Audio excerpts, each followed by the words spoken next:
ராமேஸ்வரத்தில் மத்திய அரசினுடைய திட்டங்கள் தொடக்க விழா 4 வழிச்சாலைகளை பிரதமர் தொடங்கி வைக்கிறார். அதே போல் ஒரு புதிய 4 வழிச்சாலைக்கான அடிக்கல் நாட்டு, பாலம் திறப்பு, புதிய ரயில் திட்டம் ஏற்கனவே திறந்து வைத்தாகிவிட்டது.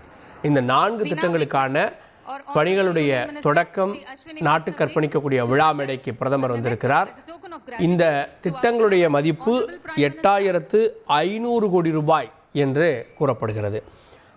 இந்த விழாவில் பாஜகவினர், பொதுமக்கள், அதே போல் ரயில்வே துறை சார்ந்த நிர்வாகிகளும் கலந்து கொண்டிருக்கிறார்கள். தமிழக அரசின் சார்பில் 2 அமைச்சர்கள், திரு தங்கம் தென்னரசு, திரு ராஜகண்ணப்பன் கலந்து கொண்டிருக்கிறார்கள் அப்படின்றத பார்க்கிறோம். மத்திய அரசின் சார்பில் திரு அஸ்வினி வைஷ்ணவ் அவர்கள் பிரதமருக்கு ஒரு நினைவு பரிசை வழங்குகிறார். தற்போது மாண்புமிகு அமைச்சர்கள் திரு தங்கம் தென்னரசு அவர்களும் அது வைத்தி ஒரு பிளாட் வாங்கணுமா இல்ல ஒரு ஃபிளாட் வாங்கணுமான்னு ஒரே கன்ஃபியூஷன். ஒரு ரியல் எஸ்டேட் எக்ஸ்பர்ட் கிட்ட பேசு. எப்படி?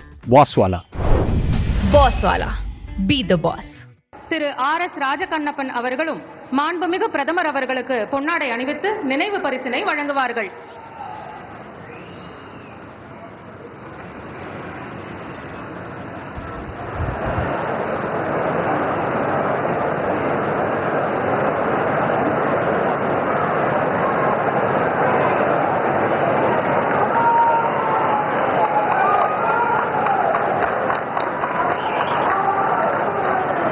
Token of respect to our Honorable Prime Minister, statue of Mahakavi Thiruvalluvar and Ponnadai.